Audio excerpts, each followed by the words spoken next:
OneDrive, SharePoint, and Game Pass. Everything you need in life.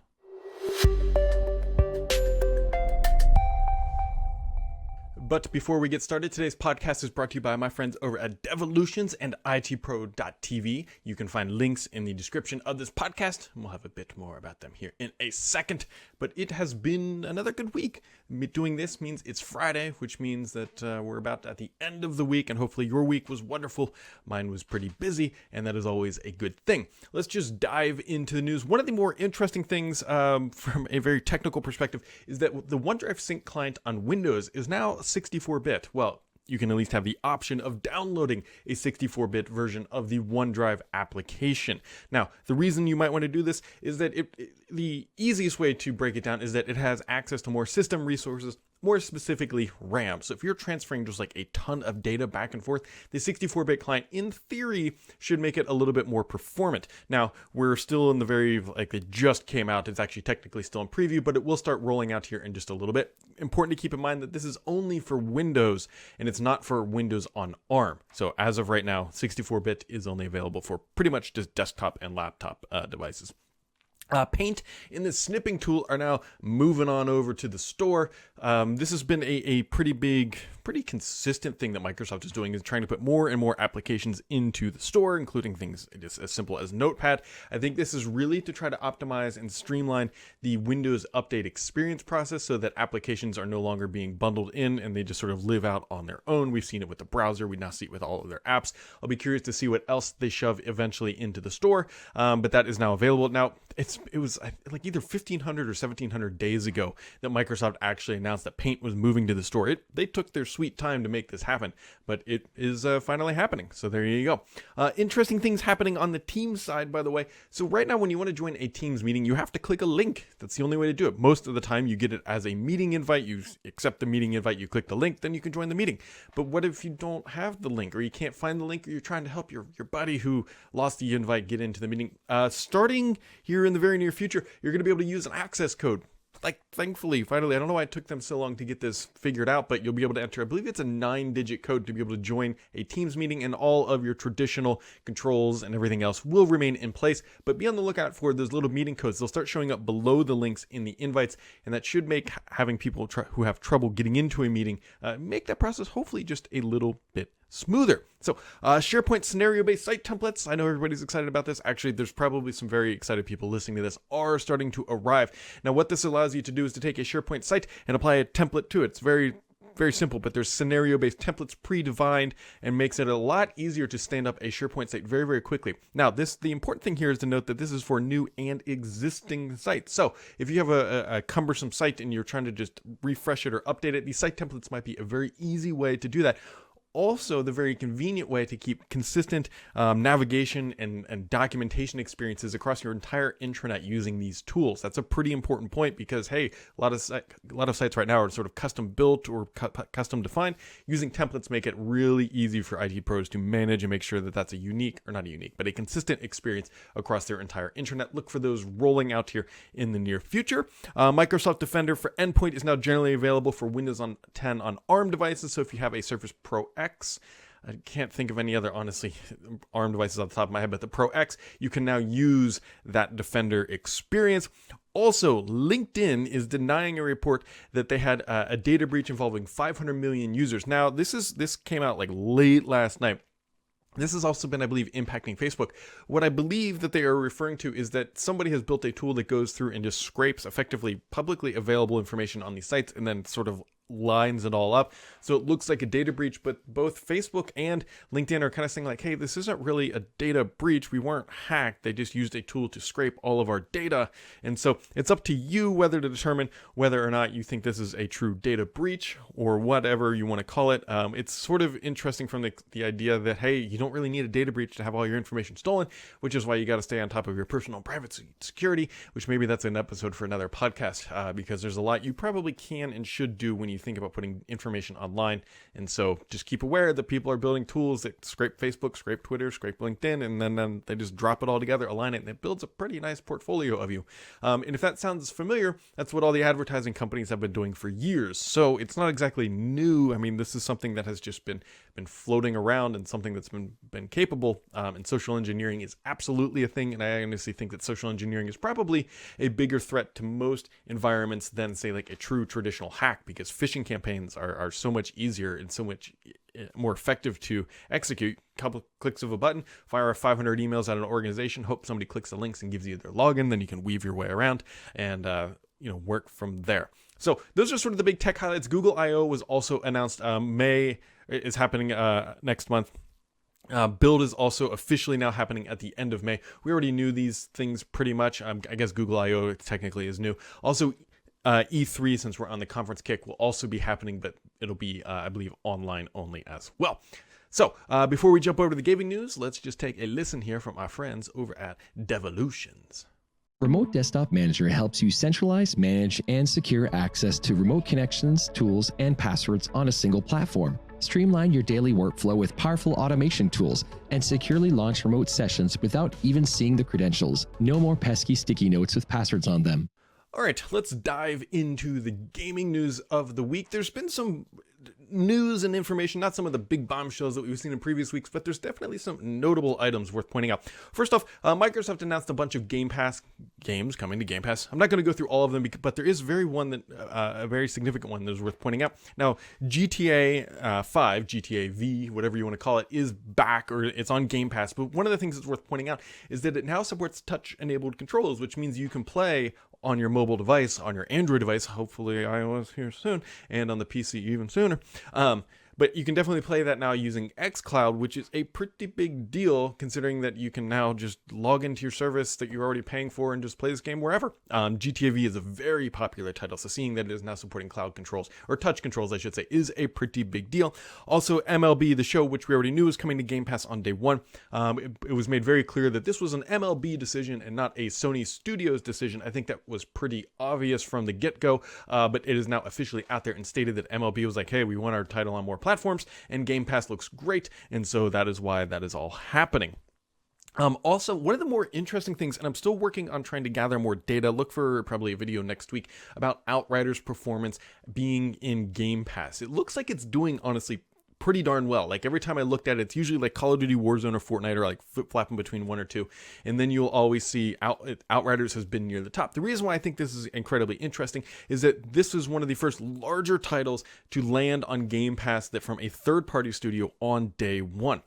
There's Microsoft, and I'm sure there's some marketing deck somewhere inside of the world of Microsoft. I'd really love to know the pitch that they went to Outriders with, in the performance and the business model that made this happen, because this is this could be a pivotal shift in the way we think about the gaming industry and the gaming services and buying games in general. Still working on like the narrative of how this all ties together.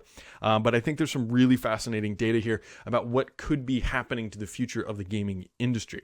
Also, things happening in the world of gaming. Halo is getting keyboard and mouse support on the console. So this is really cool. And this is kind of like plays into that like gaming shift narrative. Now that the Xbox Series X, and we'll use that one as the example, it's a 4K gaming machine at a respectable frame rate, and at a respectable frame rate. I don't want to say it's always 120 frames per second because it depends on the title and everything else.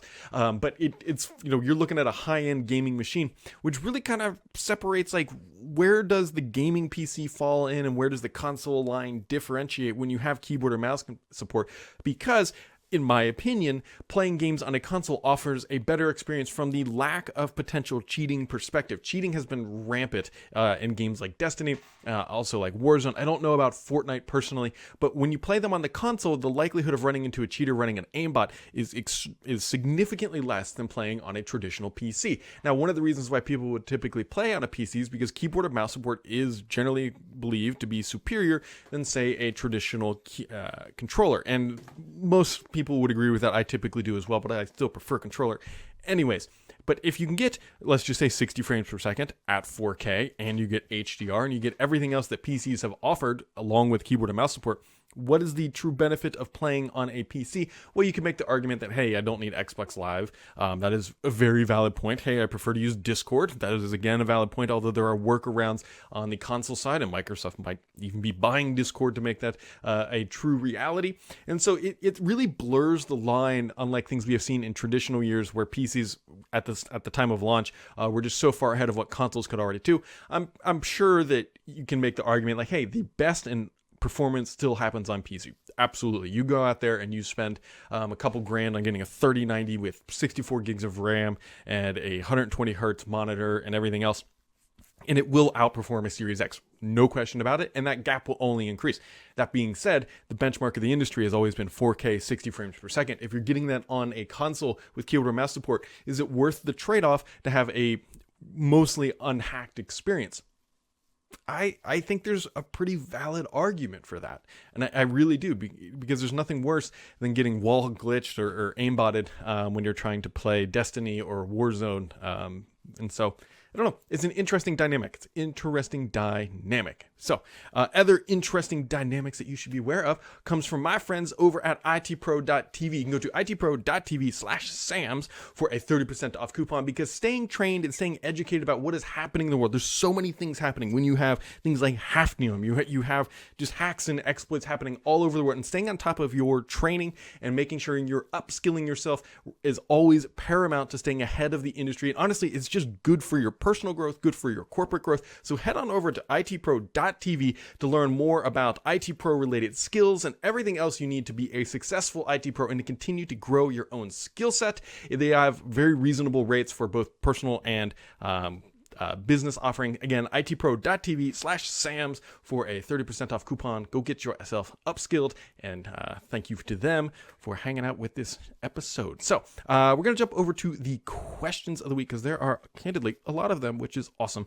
I always tweet these out at BDSAMS on Twitter, roughly speaking about noon to 1 o'clock somewhere on Thursdays. And so we are just going to dive in here. Helix2301 says, where do you see teams for family going? Right now, I see it not going very far. Mostly because Microsoft did a sort of like wrap up, if you will. They said, hey, it's been available. We've been doing this for a year, of some features and everything else. But I still don't think we felt like that full breadth of the marketing machine from Microsoft, like shoving people into this. Now, they did announce that they're going to start putting an ad into the activity feed of Teams for Work that says, hey, try it out for personal. And maybe that's where the marketing machine kicks up. Microsoft really tries to push them there. I think this thing will continue to exist, but mostly because it's just a subset of features that are already being built out for the corporate customers, with Microsoft just repurposing them to support an MSA or your Microsoft account. So I don't know, honestly, where I see it going. There's so many things that are up in the air, especially things with like Discord potentially joining in. We still haven't quite figured out the full narrative of like Teams for Life or Teams for Consumer and what's happening with Skype. And so Microsoft just has a lot of balls sort of juggling. And once these things, like the dust settles, then maybe we'll have a better idea of Microsoft's true direction. If I was placing bets, the challenge with Skype is that Skype is such a powerful brand name in the world of consumers. Like people just like, yeah, just call me on Skype. It's kind of like a Kleenex thing, even though they might mean Zoom or Google Chat or whatever. And so that's the only struggle, is seeing them like try to potentially put that to bed, only because it has a powerful marketing machine behind it. So I don't have a great answer for that one, mostly because I think it's way too unknown about Microsoft's true commitment to supporting the non-work iterations of Teams. Ross says, when we can travel internationally again, where is the first place you would go to? Well, it kind of depends. A lot of my international travel the past couple of years has been work-related, like Amsterdam and a lot to Europe. If I am footing the bill, I suspect that our first international trip might be to like Caribbean or somewhere down there. My wife was really wanting to go to Turks and Caicos for a long time, and I think that would potentially be the first place we would go, but that's definitely not in the immediate future, unless somebody listening here has a house down there and wants to invite us down. Other than that, we'll see. I think we're a little bit away from international travel. Usman says, why does Game Pass for PC use Windows Store Games /MSIX packages instead of regular .exe that are found on other stores. Well, part of it was, I believe, a mandate from corporate to use the MSIX packaging, and I think that was part of the big deal. I don't think there's a really great reason for why it's using one versus the other. There was a time where the Windows Store was supposed to be the be-all, end-all for Microsoft, and we already know that that's not really the narrative that's playing out. It wouldn't surprise me if they ever did switch back to just a clear-cut .exe, but for now, I think it's more so that it's like, hey, that's how we had been doing things, and that's why they are continuing to do it. Sydney 2K says, my employer used to be part of the home use program, and I used to be able to purchase a copy of Office with a wildly discounted price. 2 years ago, though, my employer quit the program, much to my dismay. I understand that the Office 365 subscriptions can now be got under the home use program. My question is there any way to get Office 365 subscriptions at a discounted price similar to how Xbox Game Pass Ultimate subscription works? I don't. So sometimes the easiest way to get a discounted Office 365 subscription occurs at Microsoft's own events. Like if you go to Ignite, I remember them offering discounted passes there, sometimes at Build as well. So it kind of just depends on what you are doing here. Typically, I mean, if you're only doing it for yourself, I believe it's like $65 or something like that. Just check on Amazon. I've seen it as low as 40 something when some companies are using them as like a sort of like a loss leader.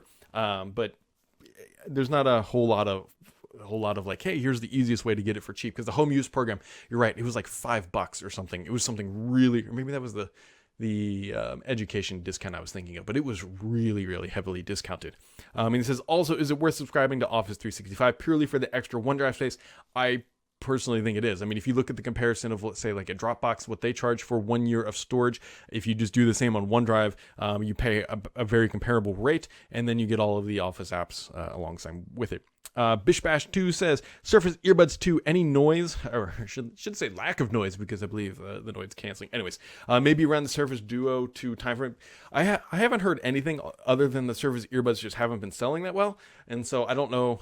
I would assume that we'll see version 2, because Microsoft typically does a couple iterations to see if they can get any true traction, but I have not personally heard anything yet. Bang & Olufsen, BioPlay Portals. What do you think? There's a video on this channel. Just scroll back, talking about how I think they are probably fine. I think they're just carving out that high-end niche market inside of the console world of Microsoft, and I think there's a space for them. They're just not going to be a mass market device, is the short version of the long story. Polgatha says, Microsoft is changing the icons in File Explorer. How do you think they will change the layout as well? When do you think the rounded corners will appear in Windows? The rounded corners will appear in Windows, I believe, in the fall with Windows 21 H2, or what we now refer to sometimes as Sun Valley. So look for that in the fall, but look for a Windows-focused event, like what's next in Windows, I think in the spring. So be on the lookout for that. Also, File Explorer stuff, there's a really tough issue that Microsoft has to deal with File Explorer. One, File Explorer is primarily used by power users for the most part, and changing that up is really dicey. Remember when they changed the start menu and everybody kind of lost their mind and Windows 8 completely tanked from it? I'm not expecting Microsoft to do a complete overhaul of File Explorer. I say that with a caveat. Microsoft wouldn't do a File Explorer overhaul without leaving the traditional File Explorer, because people like myself are very quick at moving and navigating around in there, and changing that workflow up is going to anger a lot of people. So I expect to see just minor updates, improvements, things like icons. We've already seen some spacing updates as well, and so that is the route that I would expect Microsoft to take. Let's see. Yoshi says, I saw some rumblings on a possible Xbox Kojima partnership. What are your thoughts on this possibility? I think my thoughts are that I need to save that for another time, because I would just keep your eyes on that. I probably mispronounced that too. I always do. Anyways, I would keep your eyes on that. That's about what I would say. Yeah. NGC224 says, any chance of a Zeta Developers Edition at Build? It seems it would help with the fall launch. I'm not quite sure what Zeta, meaning before beta. I don't know. Microsoft. That's a good question. I don't think so. We will see. Will says, any news on the update of the Surface Studio and Surface Book Design updates? Surface Book Design update, I would be paying attention to the fall, is where I would be placing my poker chips. Very confidently right now. I'd be looking for the fall for a design update on the Surface Book or something along those lines. Not exactly sure on the Surface Studio. The device exists and is built and could go out realistically at any time, but I don't know if what Microsoft's actual plans there are at this time. Triple Played says, will Xbox game streaming ever include purchased games outside of Game Pass? Interesting question. So the idea here is like, hey, I bought a game outside of Game Pass. Can I play it now inside there? That's a difficult... So technically, is it possible? Absolutely, yes. Will Microsoft allow that? That's another idea, because the thing is it's not like just because it's in the store doesn't mean it's already in Game Pass streaming, because Game Pass streaming, remember, comes from their data centers. It's a completely different setup, and so it has to explicitly be added, which makes me think that, like, hey, if they're intentionally adding a game to game streaming, it should already be a part of Game Pass. So I think it's possible, but I think the rationale for Microsoft is that, hey, we're only going to put things into streaming that are available on Game Pass. I think that's how it has to work. So if it migrates to Game Pass, then yeah, it has a better potential of ending up in streaming, but I don't think skipping Game Pass is going to be a thing yet. Remember, you can do in-home streaming, so that is more than likely the way that it's going to work. Mr. PKI says, with two questions, I believe. Do you think Windows 10X will support any games to be played on the new platform? Will xCloud games be possible on Windows 10X in S mode? I think you just kind of hit it on the head. I believe on a Windows 10X device, cloud gaming is going to be the rational way to play games on that product. We already know that it's at least initially believed to be targeted at lower end devices. It's going to be targeted at like single screen experiences. And so that makes a lot more sense to me that you would just play it through cloud gaming rather than trying to play it locally, because I don't think the OS will probably not support it. I mean, you could potentially maybe try to virtualize it in Azure and stream it down. But if you're already doing that, why not just use cloud gaming? Because I think that is going to be a better route. And then he also asked, Xbox has acquired a large number of game studios. When are we going to see any new or exclusive titles? I think we're going to start to hear more about these things around the E3 timeframe, I believe, is the justification that Microsoft is pushing towards right now. So I think that's where we're going to start to hear more. Delta Actual says, any recommendations for Windows laptops? If I were to shake my magic 8-ball, I'd say, ask that question next week. JNBCK says, have you heard if there's any big moves off of Exchange servers or on-prem since Hafnium? So great last question here. So Hafnium wrecked the on-premises Exchange server world, basically causing a lot of emergency patches. It exposed a lot of companies who thought they were safe and secure by having just one Exchange server. So I haven't heard of any mass migrations yet. I haven't. I'm not quite running a poll yet, but I've talked to about a dozen or so people who were impacted by this and said, hey, this is going to move you faster to the fully cloud solution. And I haven't heard a resounding yes. Now, what I have heard is that more people are definitely considering doing that. So what I think going to be the big outcome here is that we're just going to see a continued migration to the cloud because of things like this, but it's not going to be an overnight move, because it's for large organizations. It's a significant move to go from on-premises to the cloud. It's not something you just click a few buttons. Like, this is years in the making, more than likely, for the larger companies of the world. So I haven't heard anything major on that front. So folks, it has been another week. I mean, I want to give a big shout out to my friends over at Devolutions and itpro.tv. Go to itpro.tv/Sams for a coupon offer, but it has just been a big week. I mean, there's been a lot of good questions. We got a lot of things on the horizon. Next week's show should be pretty darn good too, I would imagine, based on what I'm hearing is coming down some of the pipelines. So as always, folks, keep it subscribed here, because the only BS on this podcast is me.